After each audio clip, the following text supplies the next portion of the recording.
adults to opt out. And by the looks of it, persuasion is clearly rooted in creeping people out.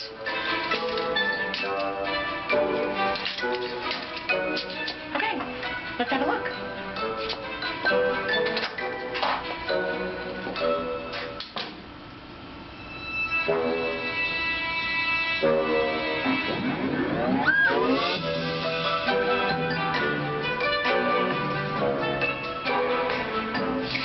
Joining us now is the Vice Provost for Global Initiatives at the University of Pennsylvania and one of the architects of the Affordable Care Act, Dr. Zeke Emanuel. He is also the authors of The Brothers Emanuel. Zeke, I'm sorry that we had to introduce you with such a creepy ad, but such is the way of the world these days. Wait a second. Let's give them credit. It's slick. It's funny.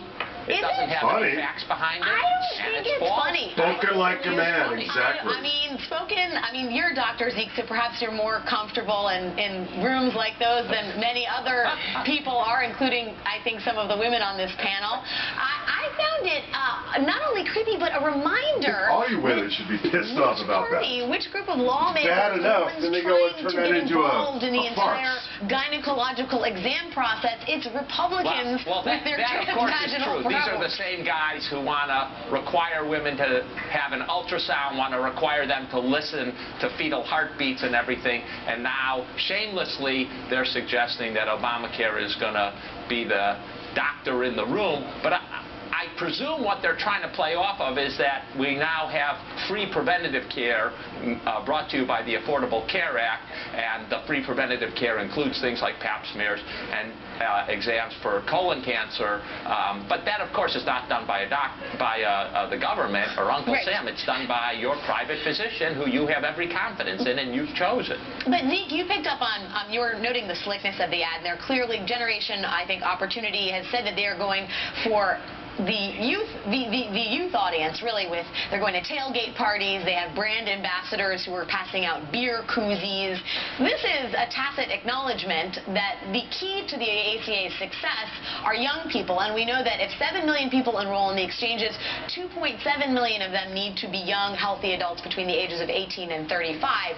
Given that, how confident are you that we're going to have those people in the exchanges, that young people are going to sign up for this stuff? Well, look, I can be confident, but the proof is in the pudding. We're going to know over the next 6 months. And 6 months is a long time for people to see that, for example, in California, if you make about $15,000 a year and you're a 25-year-old, you can get health insurance for $34 a month. It would be kind of insane not to do that.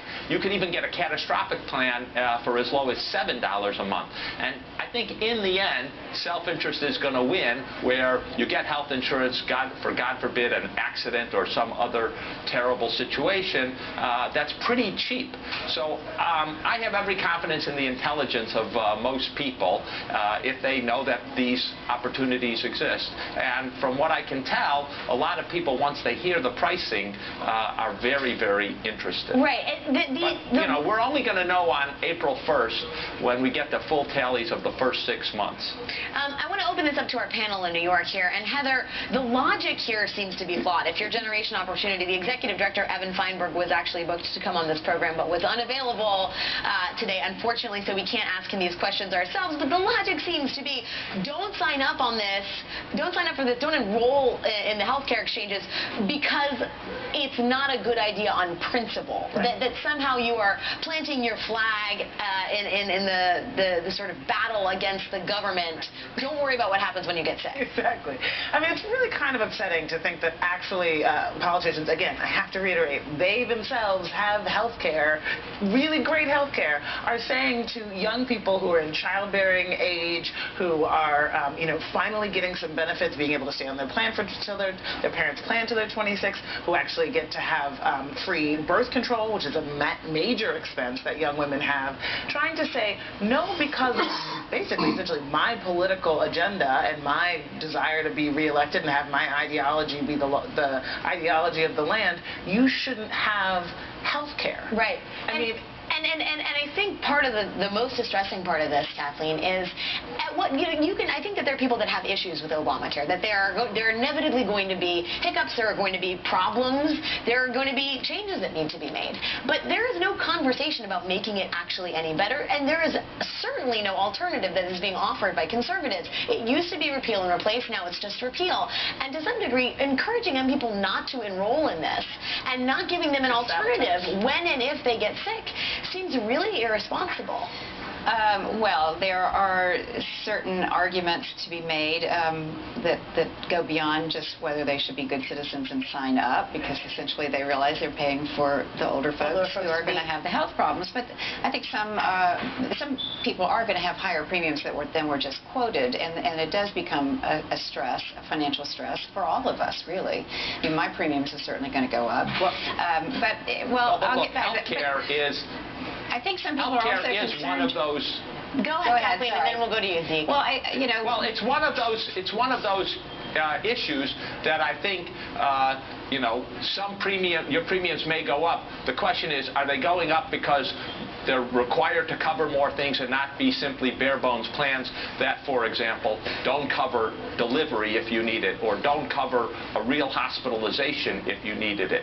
I think we've tried to get rid of those sort of mini medical plans that really don't cover enough, and will, therefore premiums are going to go up on part of it. But let's also be serious with the subsidies. For most people who are uninsured, this is really going to make it affordable for the first time. Yeah, 19 million young adults are uninsured. Under the ACA, 8 million of them qualify for free insurance through Medicaid, and 9 million qualify for subsidized insurance. But Zeke, to Kathleen's point, there are some problems with this, and some labor unions have come out and said, they've voiced their issues with it. The New York Times talks about fewer choices in terms of providers and access to specialists, and I feel like part of the problem here is because Republicans have been so zealous in their anger and their their resistance to Obamacare, that the federal government and the White House have been put in a position where addressing these problems, addressing these tweaks, dealing with these issues, it's very hard to even say there are problems with the law, because there is no sense of the climate is so partisan and so rancorous.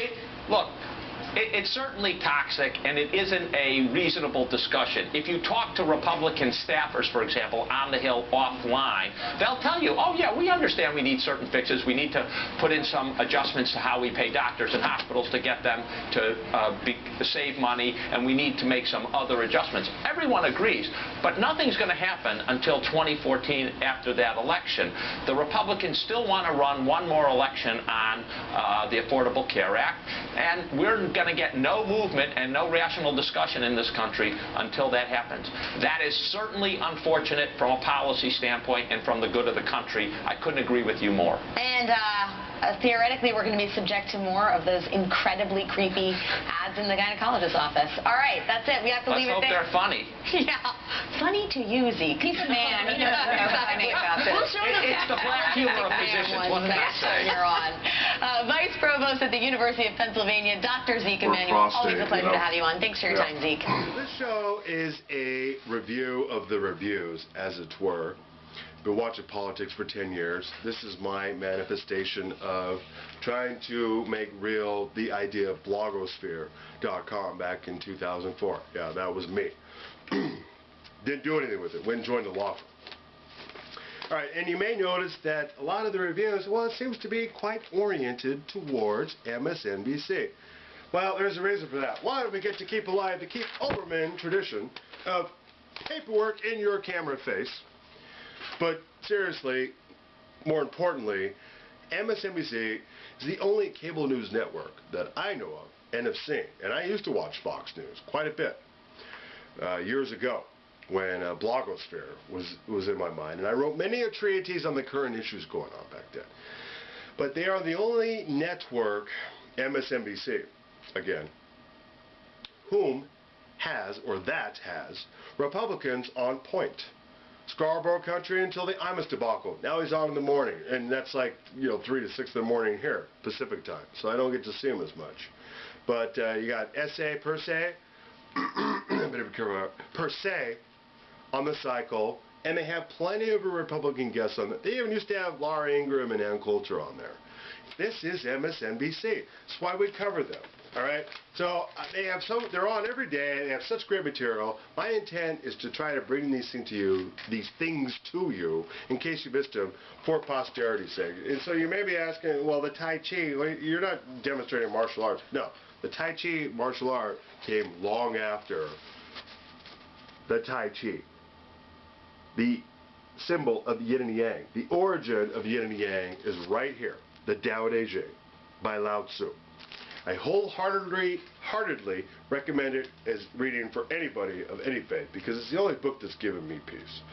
And it's not so much a religious or organized religion kind of a book. It's more of a spiritual, philosophical guideline as to how to get along with everyone and everything in the universe. All right, so I've set it up. So at the end of each show, I'm going to try to read a bit of wisdom from the Tao Te Ching, and also quote something from myself that represents the right of center, since she can't talk, because a lot of times MSNBC does represent the left of center, or just the slightly left of center viewpoint. The only Republican talking points you might get is vis-a-vis the guests. So I'm going to prove that I'm a little bit right of center and present things to you, such as it may come up.